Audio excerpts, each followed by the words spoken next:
I thought it was just one beer, just a tiny celebration for my team's victory. But in a blink, everything spiraled out of control. One can in my hand, my wife staring at me like I'd committed a crime, and suddenly, a simple night turned into a battlefield. Could a single drink really threaten a marriage? This is the story behind the laughter, the cheers, and the bottles no one wanted to talk about. I want you to picture the atmosphere in our home. A few years back, when we were just beginning to build our life together, everything seemed perfect from the outside. Smiles, quiet evenings, plans that seemed flawless, as if there was no room for risk. But inside, there was always an element I couldn't quite control, alcohol, at first.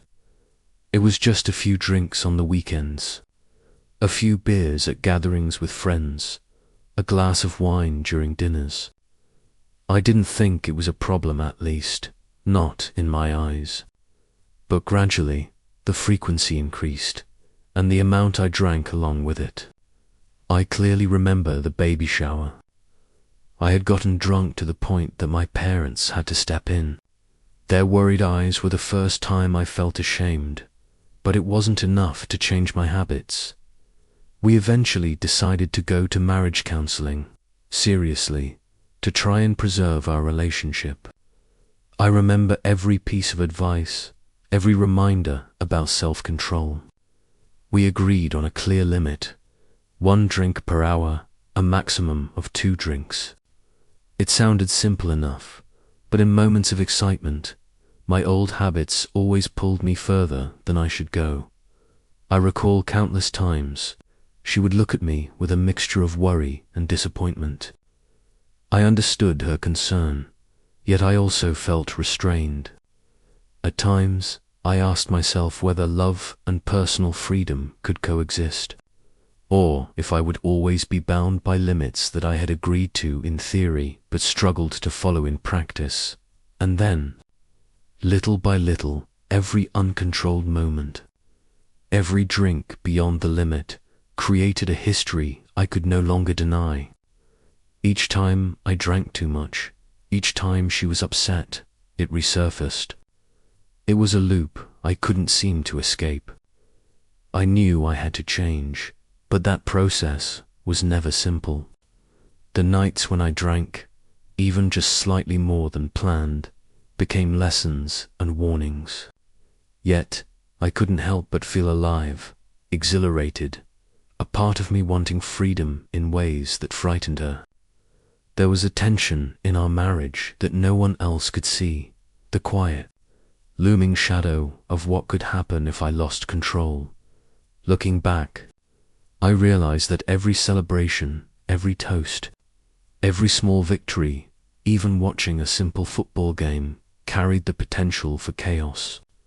And she, always careful, always cautious, tried to keep me within the lines I struggled to see. It was a delicate dance, one that I often failed at, and each misstep added to the weight between us.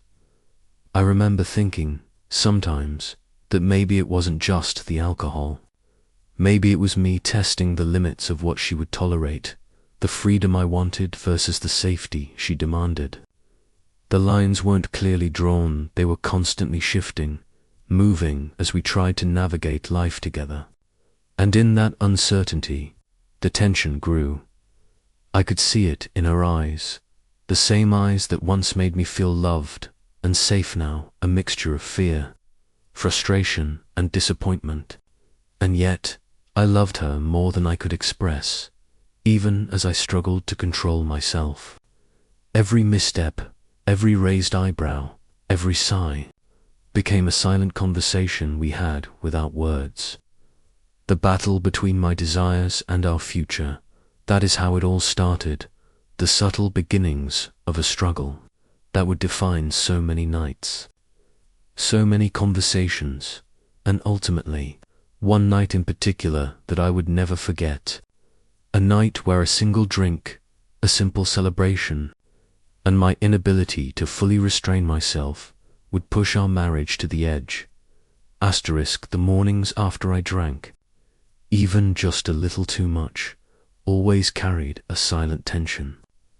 I would wake up feeling the lingering warmth of alcohol in my veins, a little lightheaded, a little guilty, and inevitably I would see her.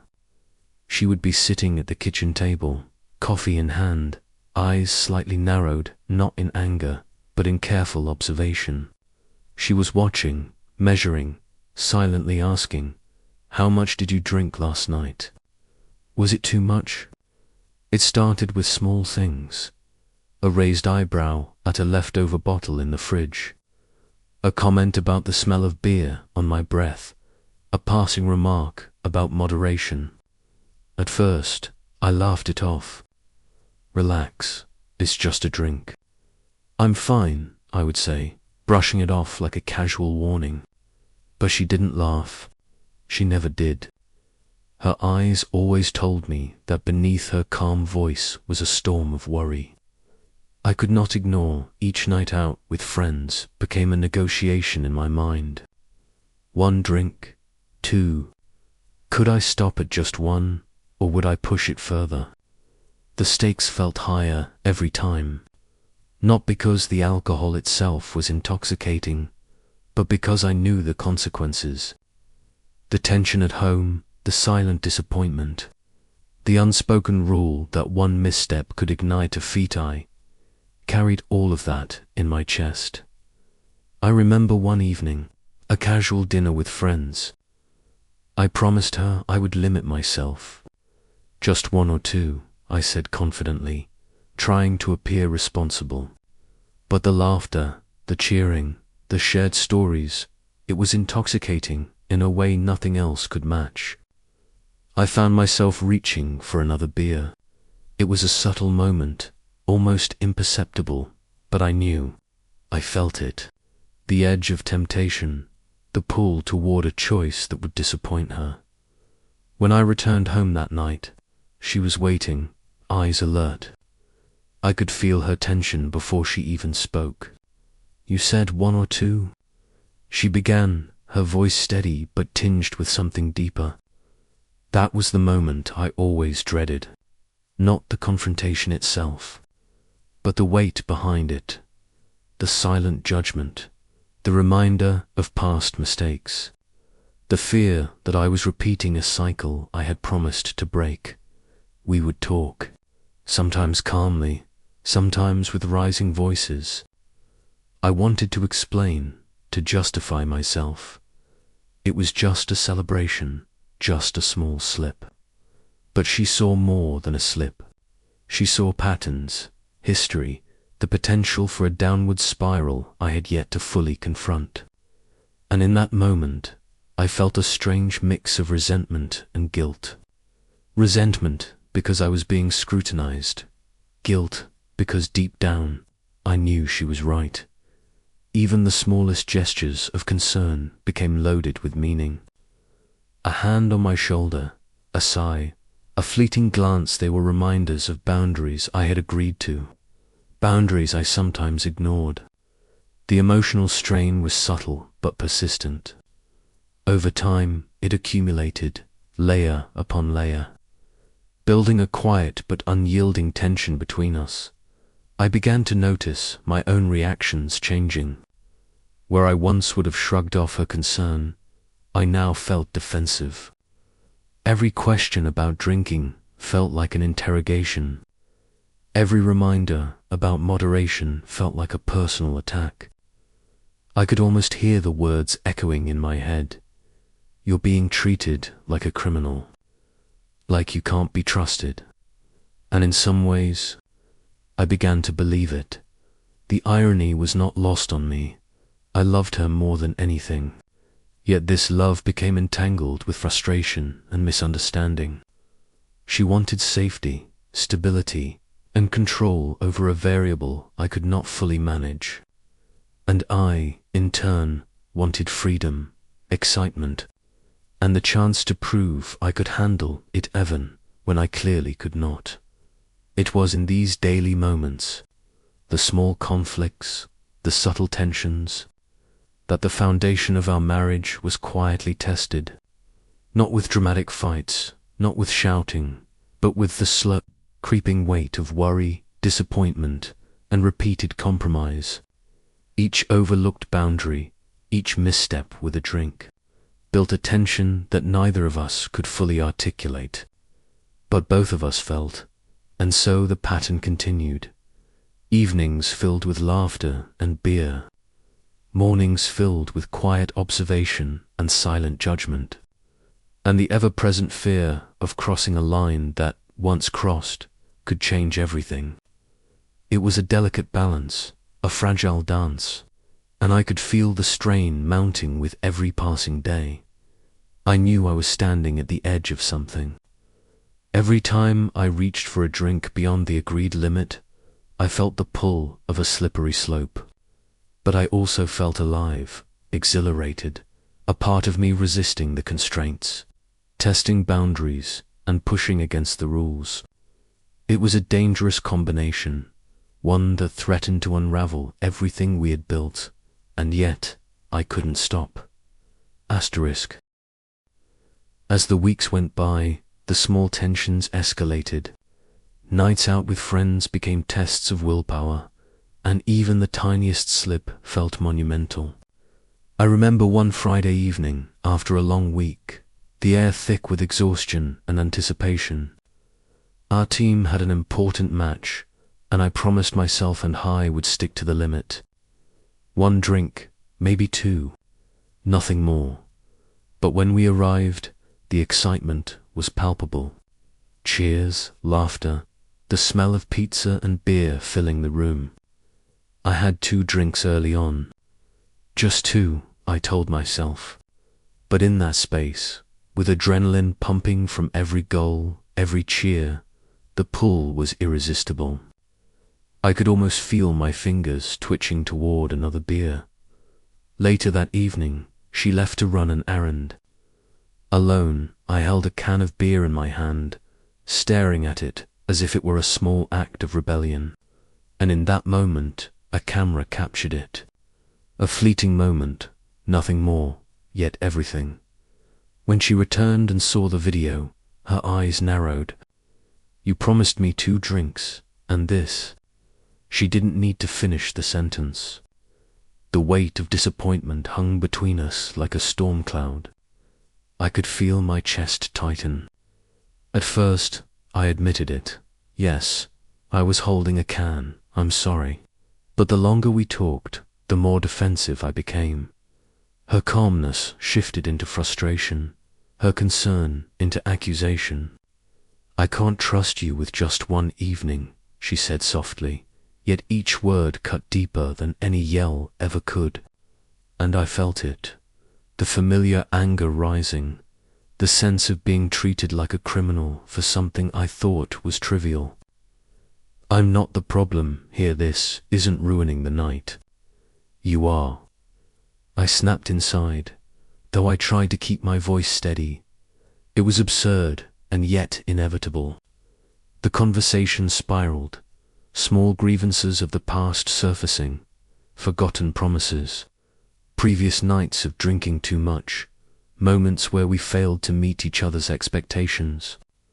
I wanted to defend myself, to explain, but the more I spoke, the louder her disappointment became in my mind. And there it was, the slippery slope I feared. One can of beer, one moment of weakness, had the power to undo hours, months, and years of careful negotiation. Every word we exchanged seemed loaded with history, judgment, and fear of what might come next. I felt trapped.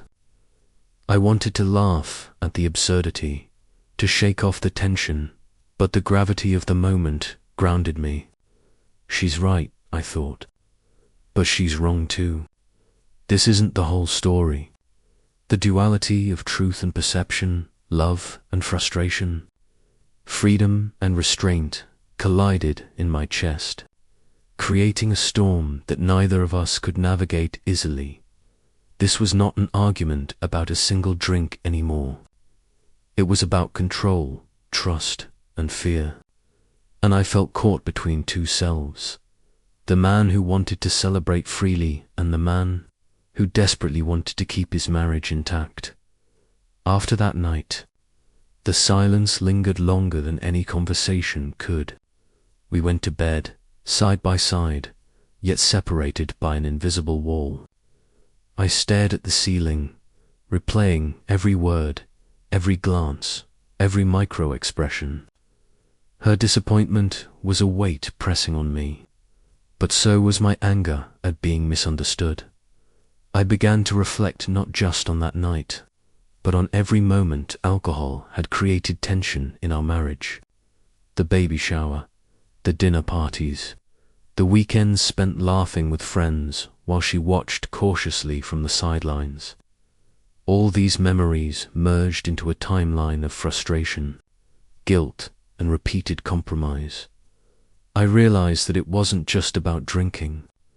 It was about respect, trust, and the invisible contract we made when we promised to share a life together. Every choice, every action, reverberated beyond the immediate moment. Each drink beyond the limit was more than a sip, it was a statement. Intentional or not, about boundaries, freedom, and the balance of love. Yet, as I lay there in the quiet, I also felt a spark of rebellion, a small voice questioning the constraints. Why must every moment of celebration be moderated? Why can't I just enjoy life? The tension between desire and responsibility was exhausting, relentless, and deeply human. I thought about the slippery slope, the cycle repeating itself, and I understood why she was so vigilant. She wasn't trying to control me for control's sake. She was trying to protect something fragile, something precious, our life together. And in that understanding, I felt both remorse and admiration. But the challenge remained: how to reconcile freedom with commitment, desire with restraint, celebration with respect. That night became a turning point. Not in a dramatic, cinematic way, but quietly, in the spaces between our words, glances, and silences. It was a moment that forced me to confront my choices, my impulses, and my priorities. I realized that a marriage, like any delicate structure, could be undermined by something as simple as a can of beer, but also strengthened by awareness, empathy, and effort. And so, as the night ended, I understood that the journey was only beginning. The conflicts, the small rebellions, the negotiations, they would come again. But for the first time, I saw clearly the stakes, the fragility, and the responsibility that came with love. That night, a can of beer became a symbol, not of fun or freedom, but of the balance we must constantly strive to maintain. The night of the game was electric. The air buzzed with excitement, a mix of anticipation and relief, as if the city itself held its breath for our team. I remember the moment I stepped into the living room, greeted by the cheers of my friends, the smell of pizza and beer filling every corner, the television screen flickering with the pre-game hype. I had promised her I would be careful. 2 drinks max, I told myself. 1 drink per hour. It sounded reasonable, but the adrenaline of the crowd, the clatter of laughter and conversation, the thrill of knowing a victory was possibly all pulled me in. I took my first beer, feeling the cold aluminum against my palm, a familiar comfort. The second followed naturally, almost without thought, as the game kicked off. Every goal, every near miss, every celebratory shout made me lose track of time, and with every sip, the walls of restraint seemed too thin. She had been there at the beginning, standing just behind me, a gentle hand on my shoulder, a soft smile as if to reassure me. I could feel her eyes, quiet and assessing. "Be careful," her look seemed to say. I nodded, a small gesture meant to ease both our minds. I wanted to be careful, truly. But in that space, surrounded by friends and excitement, caution was fleeting. As the game progressed, I felt the familiar thrill of victory and the simultaneous pull of risk. Holding a third drink crossed my mind, a fleeting impulse, but I reminded myself of the promise. The adrenaline made everything sharper, more intense, from the cheers of my friends to the pounding of my own heartbeat. It was intoxicating in more ways than one. The crowd around me was alive, jumping with every goal, chanting, laughing, toasting. I felt part of something bigger, a collective celebration that made the rules I had promised myself feel distant.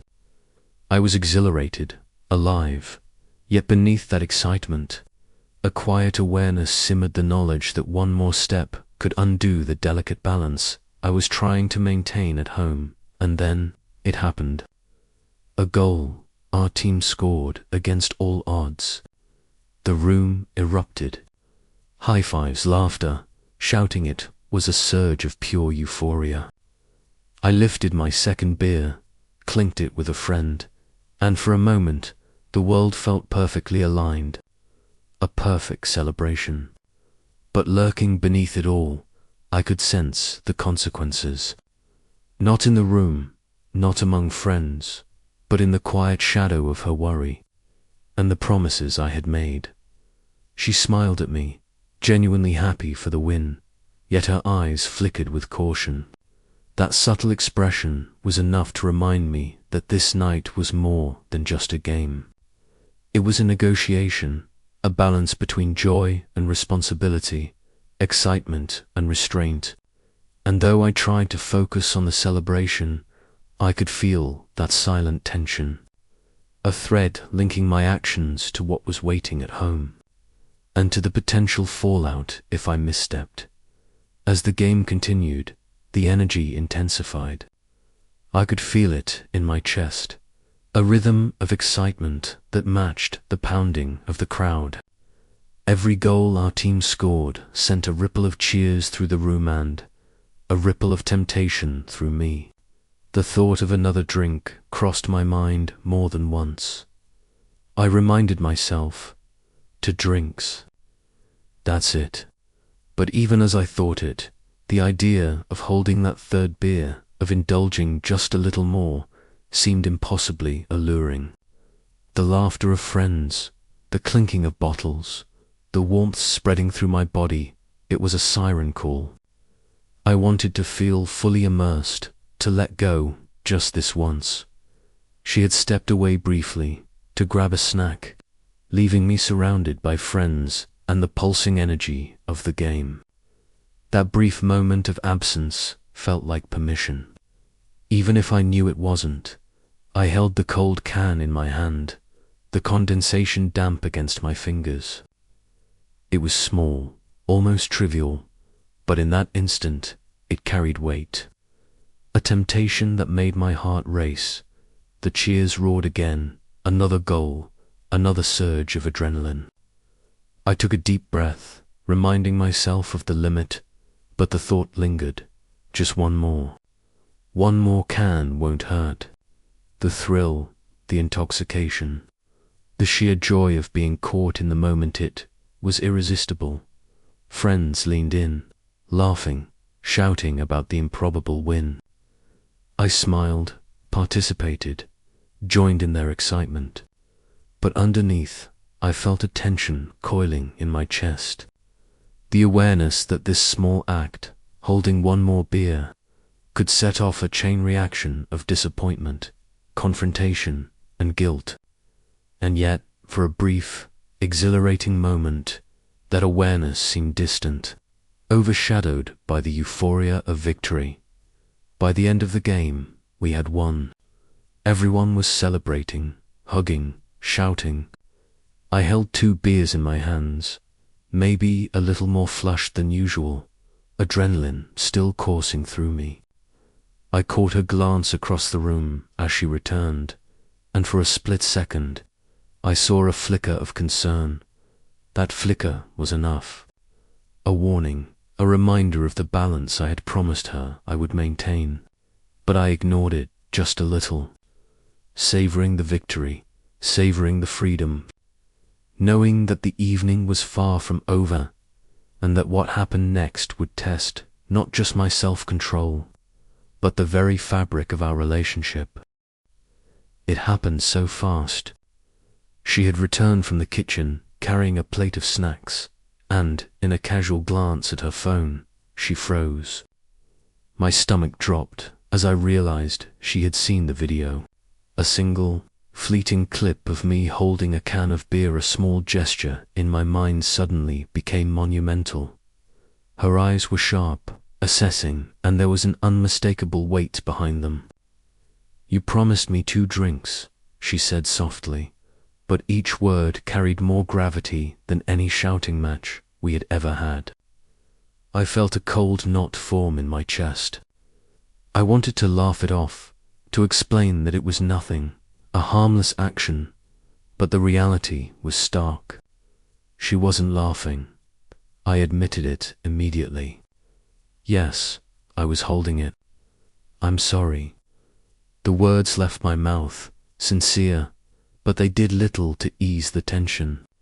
The longer we spoke, the heavier the atmosphere became. She was calm, but her disappointment radiated, pressing against me in waves. I could feel the old anger rising, the frustration of being treated like a criminal for a moment that seemed insignificant to me. "I'm not the problem," I thought. "This isn't ruining the night. You're the one making it into a big deal." The thought made my stomach twist. I tried to keep my voice even, but inside, the storm was building. The conversation escalated quickly. Past grievances surfaced, previous nights of drinking, forgotten promises, small disappointments that had been buried but never resolved. Each word we exchanged carried echoes of old conflicts. I wanted to defend myself, to argue that I could handle it, that 1 can was harmless. But every argument seemed to push her further away, deepen her disappointment, and tighten the invisible grip of tension. I realized in that moment how dangerous small actions could be. 1 can of beer, 1 fleeting moment of indulgence, had the potential to unravel trust painstakingly built over months, years. Every explanation I offered seemed insufficient. Every attempt to justify myself only deepened the rift. And yet, beneath all that tension, there was love. A stubborn love that made me care, made me feel guilty, and yet made me resistant to giving up my sense of freedom. It was a paradox I could not resolve. I wanted to honor her trust, yet I wanted to live in the moment, to experience joy without constraint. The fight didn't explode in loud shouts or slamming doors. It was quieter, subtler, but infinitely more destructive. Every glance, every tone of voice, every carefully chosen word carried weight. I could feel the implicit judgment in her eyes, a silent statement that made me feel accused, scrutinized. Condemned, I tried to explain, to reason, to make her understand that this was just a fleeting moment, a small indulgence in an otherwise careful evening. But the more I spoke, the more defensive I became. My words, meant to soothe, seemed to inflame. I was trapped between guilt and frustration, between wanting to apologize and wanting to assert my autonomy. She accused me not angrily, but firmly. "I can't trust you to stop at what we agreed. This is exactly why we have these rules." Her calmness made it worse, sharper somehow than any yell. And in that moment, I felt the old familiar sensation, being treated like a criminal, like a person incapable of restraint, like a threat to the stability of our shared life. I remembered every past incident, every small rebellion, every promise broken. The memory fueled the tension. I wanted to defend myself, to argue that I had changed, that I was aware that this was just a minor slip. But rationality had no place in the emotional storm between us. The night stretched on, words exchanged with mounting intensity. Silence punctuated every pause, every sigh. I could feel her disappointment pressing down, mixing with my frustration, creating a landscape of tension that seemed impossible to navigate. Every small action, every gesture became symbolic proof of patterns, history, failures and fears. And then I realized the truth. This wasn't just about a can of beer. This was about boundaries, trust, and the fragile equilibrium of our relationship. One small act had exposed the cracks in our marriage, the vulnerabilities we tried to ignore, the unspoken rules that governed our lives. I felt torn. Between love and rebellion, guilt and pride, the desire to celebrate and the need to respect the agreement we had made. The night had shifted from celebration to confrontation, from joy to a delicate, painful examination of choices, trust, and emotional responsibility. By the end of it, both of us were exhausted, not physically, but emotionally drained, burdened by the realization that a simple, fleeting action could carry so much weight. And in the quiet aftermath, as we sat in silence, the reality was clear. A single can of beer, a single lapse in control, had the power to bring everything into question. ZZZZ. After that night, I couldn't sleep. The images of her eyes, sharp yet filled with concern, replayed endlessly in my mind. I felt a strange combination of guilt and defensiveness. It wasn't just about the beer, it was about everything that beer symbolized. My freedom, my impulses, and the delicate balance of trust in our marriage. I thought back to every previous slip, every time I had reached for one more drink than agreed, and how she had reacted with a mixture of disappointment and worry. It created a pattern in my mind, slippery slope, where one small choice could cascade into larger consequences. If I take another drink tonight, what happens next? Will tomorrow be worse? The slippery slope wasn't just a metaphor, it was a palpable fear. One act of indulgence led to temptation, then justification, then repetition. Each step carried a weight I couldn't ignore. I realized that even a single can could act as a catalyst, a spark that could ignite months of fragile peace. I found myself torn. Part of me wanted to celebrate freely, to let go of all constraints and savor the thrill of life's small joys. Another part, however, was acutely aware of the cost her trust, our agreement, our fragile equilibrium. The conflict wasn't easy to resolve. It wasn't about right or wrong. It was about navigating the tension between desire and responsibility. I reflected on the countless times she had been cautious, her eyes always scanning, her gestures subtly enforcing boundaries I had agreed to but struggled to maintain. And I felt both admiration and frustration. I loved her deeply, yet I resented the feeling of being constantly monitored, of being treated like a potential threat to our marriage. In my mind, I could almost hear a voice. One more beer isn't going to hurt. But another whispered, it could destroy everything. The paradox gnawed at me, and I realized that every choice, every small indulgence, had consequences far beyond the immediate moment. As I continued to reflect, I saw the pattern clearly. It wasn't just one night, one drink, one argument. It was a series of small choices, each one building on the last, creating a trajectory that was difficult to alter once set in motion. Every previous incident, baby showers, Casual dinners, weekends, with friends was part of the same story. The excitement of celebration led to indulgence. Indulgence led to guilt. Guilt led to tension. And tension, in turn, created defensive reactions, escalating minor incidents into arguments and silent standoffs.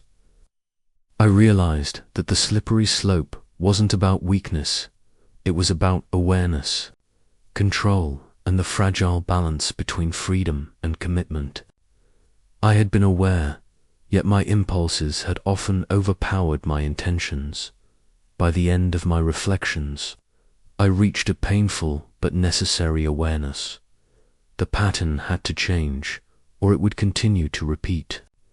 It wasn't about denying myself joy or freedom, it was about redefining the boundaries of celebration, about respecting the fragile trust we had built over the years. I also understood her perspective more clearly. She wasn't trying to control me for control's sake. She was protecting something precious, something fragile. Our life together, our marriage, our family.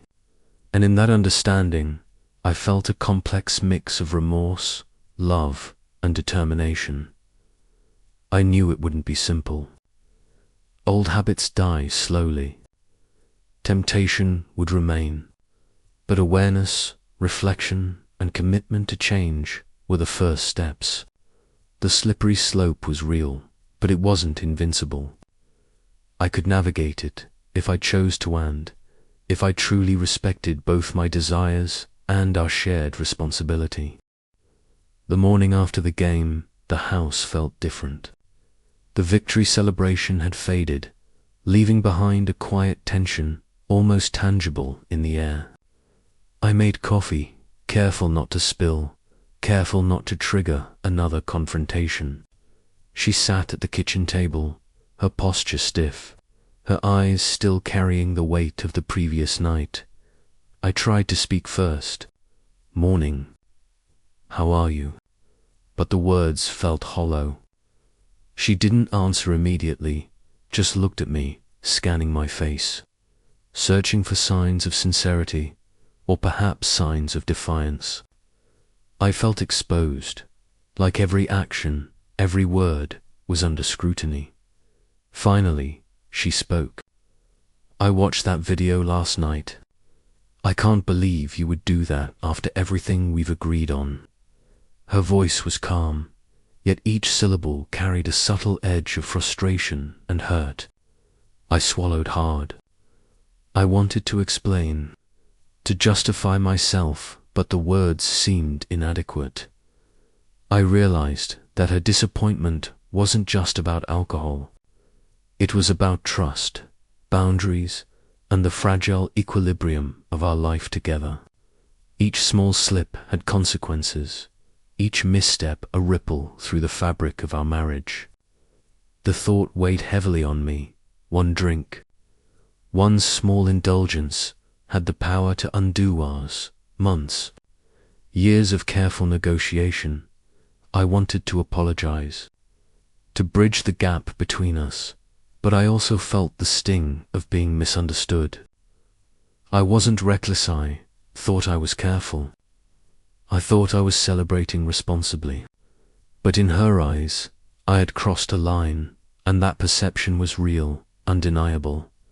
The hours passed slowly. We moved around the house, exchanging minimal words, each action measured, careful. I felt the weight of her gaze everywhere, at the table, in the kitchen, even when we passed in the hallway.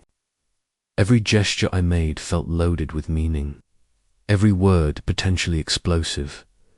She finally spoke again, softer this time, yet no less impactful. I don't want to keep having this fight. I don't want to keep worrying about whether you'll stop at 2 drinks or go further." Her vulnerability cut deeper than any anger could. I could feel the honesty, the fear of repeated disappointment, the quiet desperation to maintain the balance we had struggled to achieve. I looked at her, and for a moment, I saw everything I risked in that one fleeting moment. Not just a fight over a can of beer, but the potential erosion of trust. The small cracks that could widen if I wasn't careful. I felt torn between relief at her honesty and guilt for having caused her pain. We didn't argue further that morning.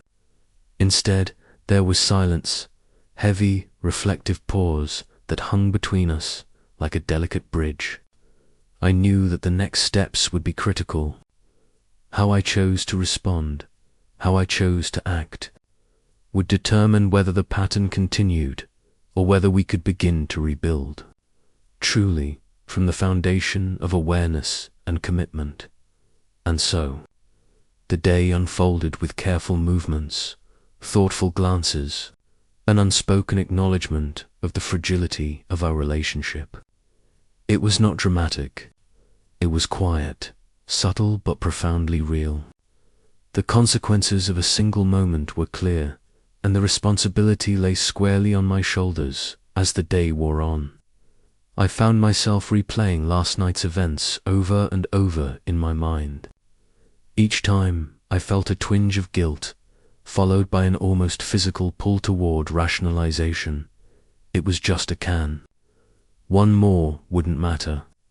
That thought was seductive, dangerous, and familiar, a reminder of the slippery slope I had always feared.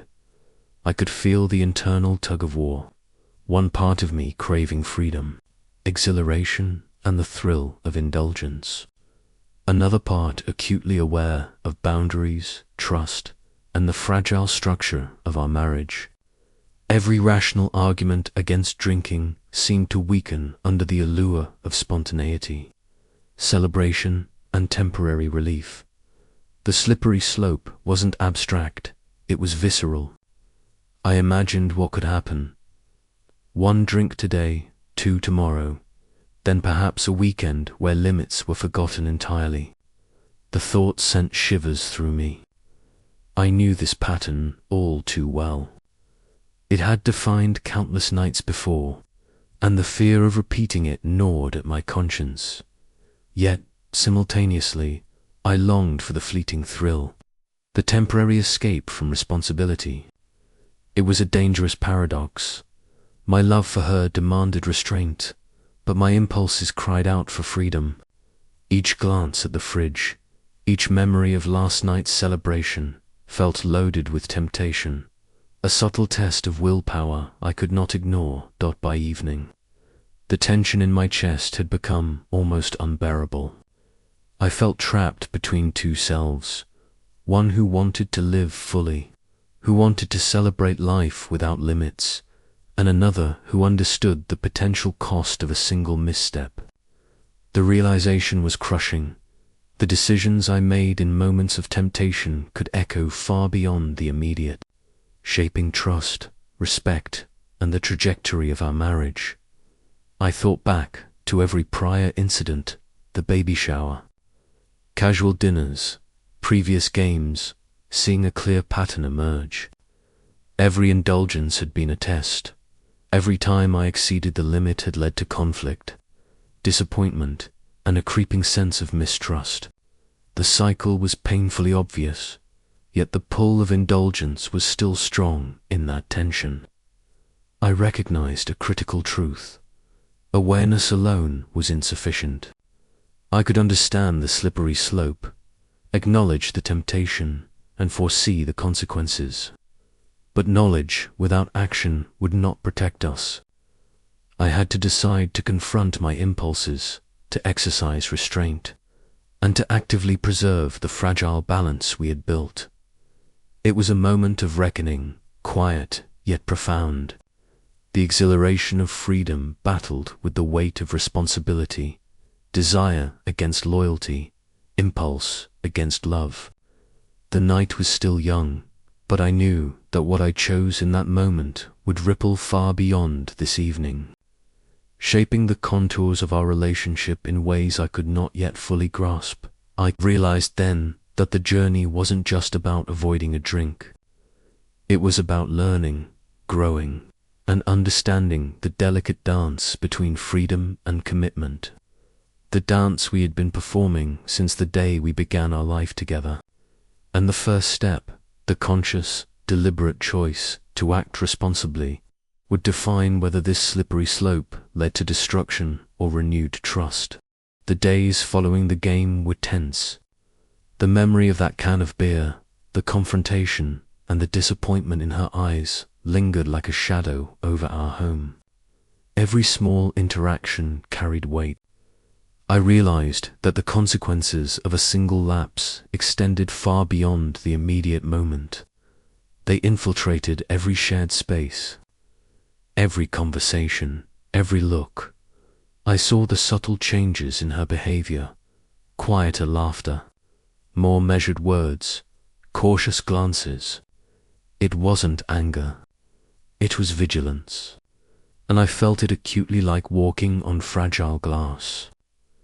I knew she was watching, not to punish, but to protect both of us. The life we had built together. The realization hit me hard. Freedom without responsibility came at a cost. Every choice had repercussions. I had acted impulsively, and now I had to face the aftermath. It wasn't dramatic in a cinematic sense, but it was no less real. The damage wasn't visible in bruises or broken objects, it was in trust. In the invisible threads that held our marriage together. I reflected on the pattern. Moments of indulgence leading to tension, tension leading to arguments, and arguments leaving residual distance between us. The slippery slope had shown itself again, and the weight of awareness became intertwined with a pressing need to change. I knew that understanding the problem wasn't enough. I had to act. Conversations with her became more intentional, more honest. I admitted my impulses, my fear, my struggle with boundaries. I didn't offer excuse. I offered acknowledgement and commitment. I understand now how even a single drink can impact us, how it affects your trust and our balance. I want to do better. I want us to be safe, stable, and happy together.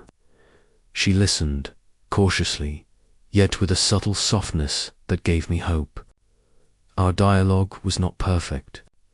The tension remained, but it shifted from confrontation to collaboration. For the first time, I felt that our shared efforts could alter the pattern. That awareness, coupled with conscious action, could redirect the trajectory of our marriage. I began taking concrete steps, limiting myself strictly, avoiding temptation when possible, checking in honestly about my impulses, and creating a new understanding of celebration that included her, respected her concerns, and maintained joy without risking trust. By the end of this period, a fragile equilibrium returned, not perfect, but real. The slippery slope had not disappeared, but for the first time I felt equipped to navigate it. I had recognized the danger, confronted my impulses, and committed to change. The responsibility was no longer abstract. It was tangible, actionable, and shared. And as I looked at her one quiet evening, smiling softly across the room, I realized something profound. Love is not just about passion or freedom. It is about awareness, accountability, and the courage to make choices that honor both oneself and the person you cherish most. After our honest conversation, I realized that words alone wouldn't be enough. I had to act, to demonstrate change through behavior, consistency, and attention. The first step was awareness. Every time I felt the urge to indulge, I paused, considered the consequences, and reminded myself of our agreement. I started establishing new routines. Celebrations were no longer about excess, they became shared experiences that included her. I learned to pace myself, to enjoy moments without relying on alcohol as a crutch. I sought support from friends who understood the boundaries I needed to maintain. Each small success reinforced the trust we were rebuilding. We also introduced check-ins, honest conversations about how we felt, what worries lingered, and how we could support each other. These discussions weren't confrontations. They were bridges, connecting us in ways that had been absent when alcohol or impulsive behavior created distance. Over time, these actions, small as they seemed, shifted the dynamic. She noticed my effort, my restraint, and my commitment. I felt the tension in the air begin to ease, replaced by cautious optimism. I knew the slippery slope remained ever present, but I also knew I was now equipped to navigate it consciously, without losing the delicate balance of trust, love, and personal freedom. As weeks turned into months, our relationship found a new equilibrium. The fear of losing control never fully disappeared, but the awareness and consistent effort made it manageable. Celebrations became moments of shared joy rather than tests of self-control. I learned that love is not just passion or spontaneity, is awareness, commitment, and the courage to make choices that honor both oneself and the person you cherish. Freedom and responsibility can coexist, but only when boundaries are recognized and respected. Looking back, I saw the path clearly. One drink, one choice, one lapse at a time could have destroyed years of trust.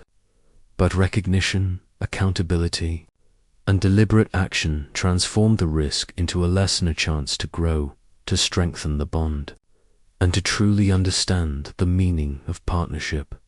In the quiet moments, when we laughed together or shared small victories, I felt gratitude for the fragility and resilience of what we had built. It was not perfect, but it was real. And in that reality, there was love, there was growth, and there was hope, a hope that comes from the willingness to confront one's weaknesses, embrace responsibility, and honor the life and love you have chosen to protect.